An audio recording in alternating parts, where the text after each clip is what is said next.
I'd like to share a revelation that I've had. The 20th birthday of The Matrix and the announcement of a fourth film seems to have sent a ripple of interest in these movies across the internet. Like many of you, I'm looking forward to the fourth installment, and yet, after recently rewatching the trilogy, I can't help but think we don't need a fourth one. Here are my scholarly thoughts on why this trilogy is great. Let's dive into the rabbit hole. The Matrix was a smash success with audiences and critics, leading to the production of 2 sequels and various tie-in media. But while it's still regarded as a masterpiece, reception to the sequels has been far less warm. The key to the success of the first film is that it told a simple story in a complex way. Neo is the hero who has to grow and learn under a mentor, and falls in love along the way. His romantic interest is caught in a love line with the only bad human. The villains are simple. The philosophy is only there to help us understand the setting, while the story hinges on simple, character-driven elements. Lines like, "You think that's air you're breathing now?" "There is no spoon," are well integrated into the narrative and immediately relevant to the plot. Smith's speech about humanity being a virus can be written off as delightful villainy. The ending is reverse Snow White. The film has mass appeal while feeling edgy, smart, and new. It's famous for its action and philosophical elements, but when I looked through the critic reviews for the first film, I saw a lot of praise for the action and groundbreaking bullet time effects, while the stuff people have said about the story and philosophy is, quite frankly, very interpretive. As good as the film is, I can't help but think many people ascribe a depth to it that it doesn't possess. Now, the sequels have been described as bloated, alienating, or downright goofy. There are sharp jumps from action set pieces to lengthy discussions of causality. Because you didn't come here to make the choice. You've already made it. There's no escaping reason, no denying purpose. The kid is often called the Jar Jar of the series, Smith is the villain so cool they just made copies of him, and there's the architect. Honestly, the first time I made it to this guy, I was overwhelmed by everything and not at all ready to listen to a verbose speech about how the whole premise of the first movie was another layer of control. But I hadn't read War and Peace yet. Today, you can find quite a lot of positive reviews of these films, but I believe there are some obvious elements of the story I've yet to hear anyone talk about. When it comes to technique, I don't agree with many of the arguments stating that the films need extensive rewrites or that scenes run on too long. Except that Raven Zion. Overall, I see the films as wonderfully unconventional, refreshing even. But if I think these films have a major flaw, it lays in the ambitious choice to leave key story components in tie-in material like the Enter the Matrix video game and, most importantly, the Animatrix. In particular, the Second Renaissance.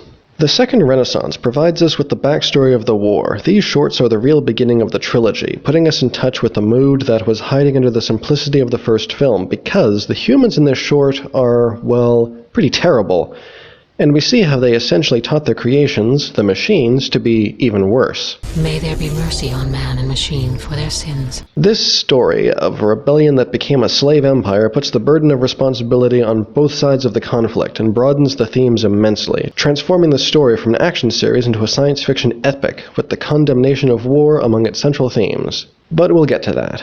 Even with the true nature of the conflict established as gray, the main characters remain likable because they are fighting for survival after all and don't know about the larger picture, whereas the machines are carrying out a grudge match that is also tied to their survival, which is being achieved through symbiosis with their enemies and former masters. Really, this is messed up stuff, and everyone involved, whether an APU pilot or an agent, is caught in a cycle of violence that has repeated itself 6 times. They are all tied to it, doing only what they are meant to do.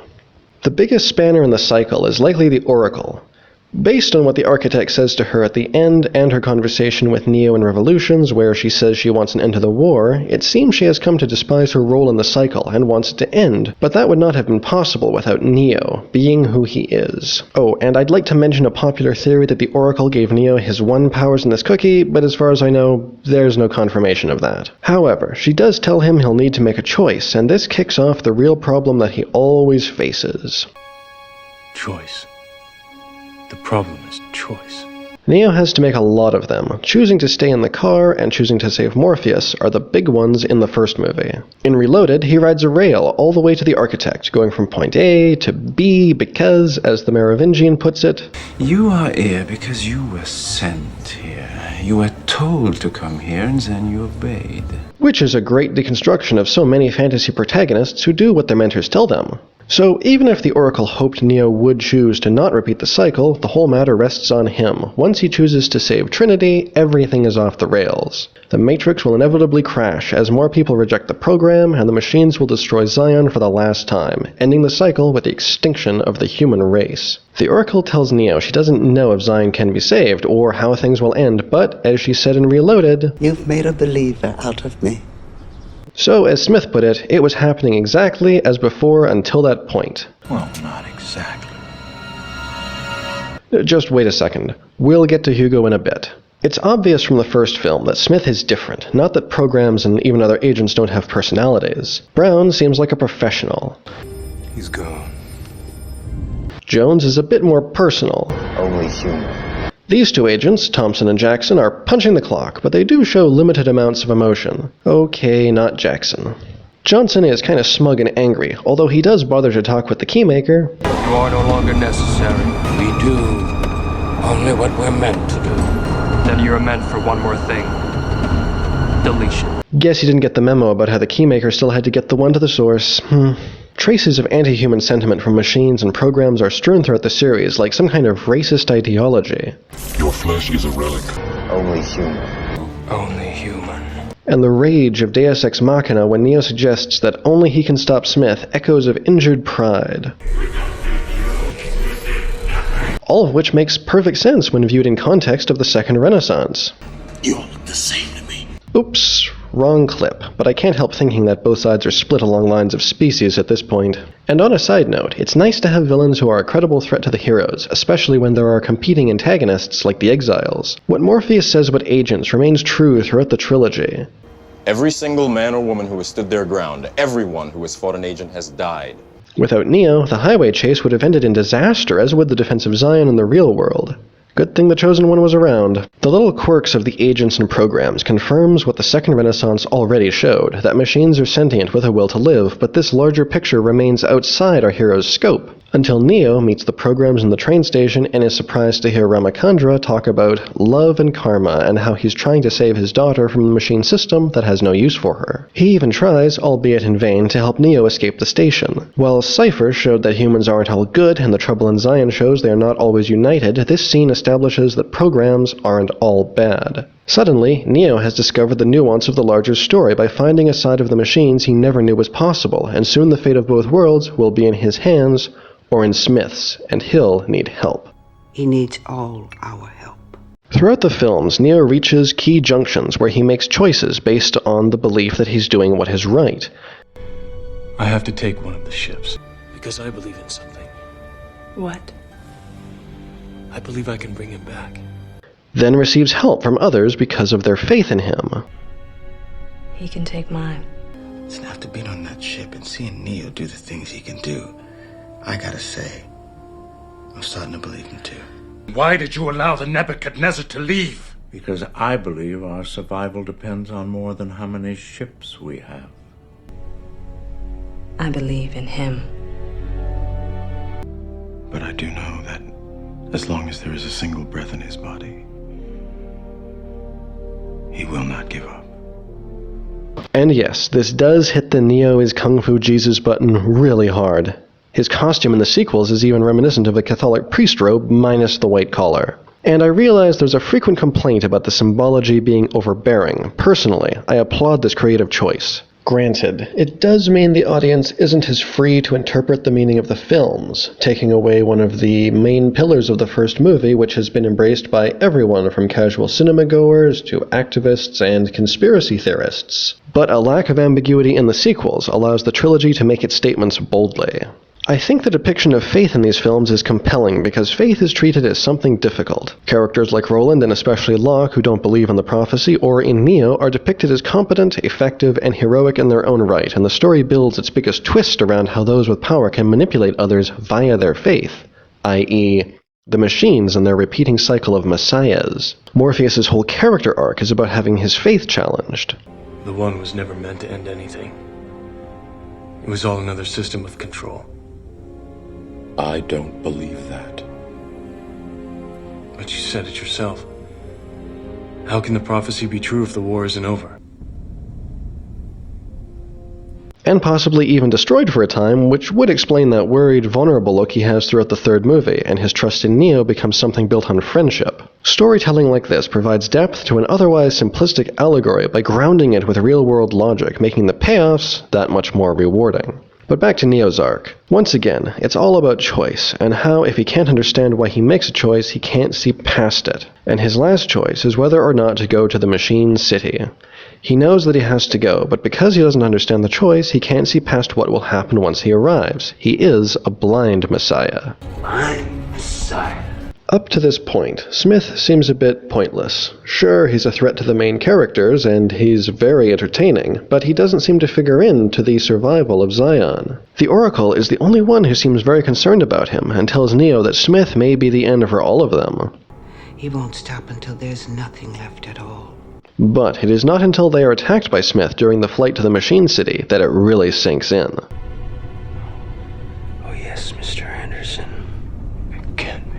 This fight is the most brutal of the series, and more like a real brawl that quickly degenerates into choking, although it ends with Neo learning to see Smith and destroy him. Just as Neo is different from the other ones, Smith is something outside the normal cycle of the Matrix, who understands the rules and is rebelling against them. Oddly enough, this is also a result of Neo's actions, because of how he destroyed Smith in the first film. Some part of you imprinted onto me, something overwritten or copied. And if Neo had followed the cycle, the system reboot probably would have just erased Smith.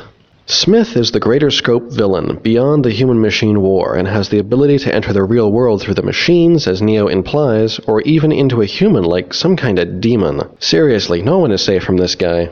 The Merovingian is an obvious candidate for a Satan stand-in. The basement of his club is even called Hell. But he really doesn't stack against Smith. Just compare. You give me Neo, or we all die, right here, right now. Interesting deal. Go ahead, shoot. The best thing about being me, there's so many me. The Merovingian has desires and goals, though we never get a whole picture of what may have been going on with him. The machines and programs have their goals, just like the humans, but as Neo grew beyond his original understanding of the war, Smith reaches a level where the war seems irrelevant because he'll just take everything. Smith is evil. I'm not sure how much of this was planned when the first film was made, but I can't help but notice the seeds of Smith's arc in the first film. I must get out of here. I must get free. Soon he will spread through the city as he spread through the Matrix. I tried to classify your species. I realized that you're not actually mammals. You move to an area and you multiply. And multiply until every natural resource is consumed. There is another organism on this planet that follows the same pattern. A virus. Though the fight with Smith robs Neo of his eyes, he gains a new way of seeing the world, and the key bargaining chip to end the war, destroying Smith. The journey culminates with their arrival at 01, the Machine City, and this is where Trinity dies, a crucial point in Neo's arc. Throughout the sequels, Neo has had to choose between Trinity and his duty to others, whether or not to fulfill his purpose as the One or choose her, something the architect claimed was unique about him compared to the 5 other ones. That, while the others experienced an attachment to humanity in a general way, Neo's experience is far more specific. His attachment is centered around his love for Trinity. Vis-a-vis love. Once she's gone, choosing between her and another duty is no longer relevant, and his choice to continue is based strictly on a moral duty, something that remains even though she is gone, and he moves forward. In his conversation with the machine leader, he only asks to say his piece, and after that the machines can decide to kill him. The choice isn't up to him, echoing what he said at the end of the first film when he had become the One. I didn't come here to tell you how this is going to end. Now we have the final confrontation between the one who wants peace between everyone, regardless of how different they might be, and the many who want to destroy everyone and literally make them all the same. Smith with his talk of inevitability and Neo facing his problem of choice. Smith's nihilism and Neo's hope. This fight is good versus evil. There are a number of theories about how exactly Smith is deleted, but the mechanics are less important than the main point. What matters is that whatever happened for a reason. Neo sacrifices himself to stop Smith, and the machine leader honors their agreement. Something significant in these final scenes is the absence of witnesses. Neo can't know if the machine leader has really stopped the attack on Zion, and once Neo is dead, there's nothing to make the machine leader uphold his promise. And yet, the machine leader keeps his part of the bargain and the machines withdraw from Zion, something Locke declares is impossible, but happens anyway. It doesn't make sense. The faith placed in Neo time and again has been rewarded. He ended the war! The machines are gone!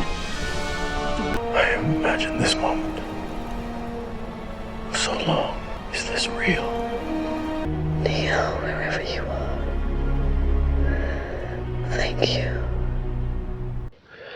Looking at this moment from the perspective of the larger story that began with the Second Renaissance makes it far more significant. Neo didn't just save humanity, he ends a multi-generation conflict and literally redeems the entire cast, or at least gives them the chance for redemption.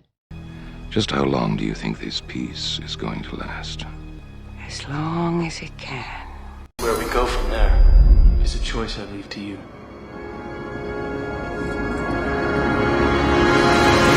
Comparing Neo to Action Jesus couldn't be more on point. And I can't help but think the machines have a need to prove themselves as better than their former masters by keeping their word. What do you think I am? Human? At least, that's my reading. Compared to any number of American films dabbling in philosophy or genres associated with Eastern filmmaking where the deeper themes are watered down or absent, the Matrix trilogy embraces these elements like live-action anime, and the very things which distance the Matrix sequels from audiences are found in abundance within Japanese animation, but the audience expected something different. Perhaps it's a shame the films didn't give audiences what they expected of a sequel to The Matrix, but I think it speaks to how important our expectations are, and that we can have trouble seeing past them, and explains why film studios so rarely feel comfortable straying from tried and true methods. The first movie featured a protagonist who rose above the common man and had the right to kill whomever stood in his way. But the larger story of the trilogy shows him having to make a far harder choice, and the combatants on both sides are to blame and now must work together for a new world. Something that will be far harder but could yield greater rewards, and all of it was only achieved through courage and the faith that the characters placed in each other. Did you always know? Oh no. No, I didn't. But I believed. And I think it can be thoroughly enjoyed from a secular viewpoint. Could another Matrix film be good? Of course it could, but I don't think there's much that could be added to improve on the message of these movies. I hope this video has given you a new perspective on the trilogy for what it is, a story of love, sacrifice, faith, and redemption. Themes that can speak to the core of what makes us human. I don't even consider The Matrix to be a film with sequels anymore. It's just the beginning of a trilogy which delivers an epic story, and that's why, as much as I'm looking forward to it, we don't need a fourth one. But what do you think? Let me know down in the comments, and consider leaving a like. Thanks for listening.